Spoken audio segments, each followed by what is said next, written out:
Bem diz o Eclesiastes, algumas vezes tem um homem domínio sobre outro homem para desgraça sua. O melhor de tudo, acrescento eu, é possuir-se a gente a si mesmo. O vazio por trás do gênio, a origem da dependência emocional de Ness. Antes de conhecer Kaiser, Ness era apenas mais um jogador perdido em meio ao sistema. Talentoso, sim, mas sem brilho. Ele era o típico jovem que carregava habilidade, mas não propósito. Jogava por jogar, cumpria ordens, vivia apagado sob a sombra dos que gritavam mais alto. Foi então que ele o conheceu, Michael Kaiser, o homem que parecia ter nascido para o palco. Arrogante, carismático, radiante. Kaiser era o tipo de pessoa que fazia o mundo girar ao seu redor sem esforço. Quando Ness o viu jogar pela primeira vez, algo dentro dele se acendeu. Não era apenas admiração, era fascínio. Kaiser tinha tudo o que ele acreditava não ter: confiança, ego e um poder quase divino de transformar o jogo em arte. Mas o que realmente selou o destino de Ness foi o momento em que Kaiser o escolheu. Enquanto todos o ignoravam,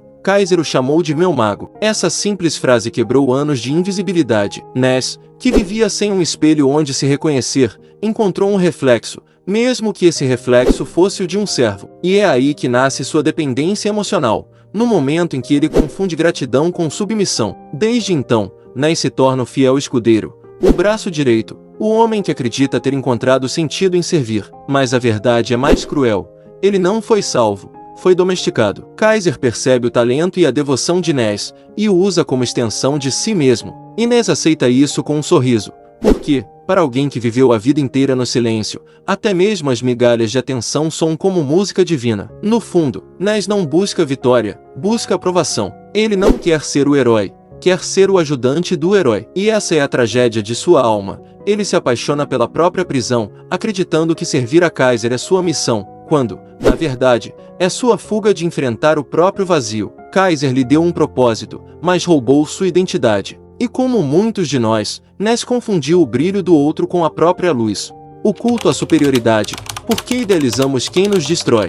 A relação entre Ness e Kaiser não é apenas de companheirismo, é quase religiosa. Kaiser não é um colega de equipe, é um deus pessoal. Ness o adora, o venera, o defende com uma fé cega. E como toda fé cega, ela nasce da carência e termina na destruição. Quando olhamos para Kaiser, vemos o arquétipo do super-homem, confiante, dominador, o símbolo do ego absoluto que Blue Lock tanto exalta. Mas quando olhamos para Ness, vemos o oposto, o homem que se anula diante do brilho de outro. Essa dinâmica é uma metáfora dolorosa da psicologia humana. Quanto mais fracos nos sentimos por dentro, mais tendemos a idealizar figuras que parecem invencíveis. O problema é que idealizar alguém é uma forma disfarçada de fugir de si mesmo. Quando Ness se curva diante de Kaiser, ele não está apenas admirando o talento, está fugindo da própria insegurança. É como se dissesse: eu não preciso ser alguém, porque ele já é tudo o que eu não sou. E é assim que a admiração se transforma em servidão. Kaiser alimenta essa idolatria com perfeição.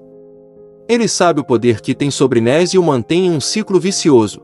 Um pouco de atenção, um pouco de humilhação, o suficiente para mantê-lo preso. Essa dinâmica é típica de relações tóxicas. Um domina pelo carisma e pelo desprezo, o outro se submete pelo medo de ser abandonado. Jung chamaria isso de projeção da sombra. Ness projeta em Kaiser tudo o que ele gostaria de ser: confiança, ousadia, ego, e, ao fazer isso, perde o controle da própria identidade. Ele não percebe que o que o atrai em Kaiser é, na verdade, o que está adormecido dentro dele, o potencial para ser livre. Romper o espelho, a libertação através da dor e da individuação. Toda prisão precisa de um colapso para se quebrar. E o colapso de Ness acontece diante daquilo que ele mais temia: ser deixado para trás por Kaiser. No mangá, durante a partida contra o Bastard München, há um momento simbólico e devastador. Kaiser, o homem que sempre chamou Ness de meu mago, simplesmente o ignora. Ele rompe o laço invisível que os unia, optando por Izagi, o novo prodígio que desafia seu trono. Naquele instante, a cena é mais do que tática, é espiritual. O deus de Ness escolhe outro discípulo, e o olhar vazio de Ness diz tudo: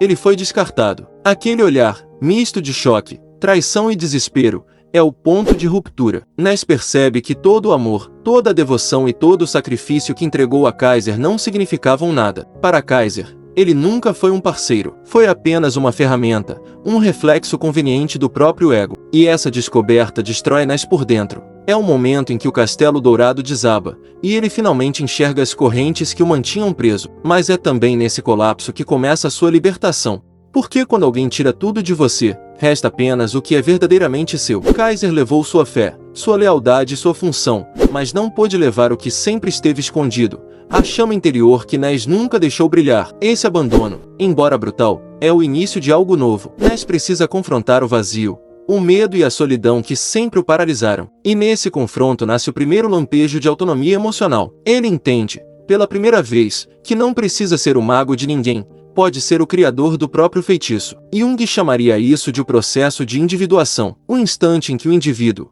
despido de máscaras e papéis, encontra o eu verdadeiro. Ness passa a olhar para si não como o braço direito de Kaiser, mas como alguém que pode existir sem a aprovação de outro. O abandono foi a morte simbólica do servo, e o nascimento silencioso do homem. E é assim que a destruição se transforma em redenção.